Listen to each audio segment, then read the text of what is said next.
Турнир сегодняшний является отборочным на чемпионат Республики Казахстан.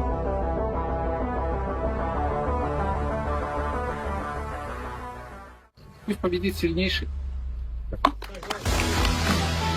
Готовимся, ПМ-3.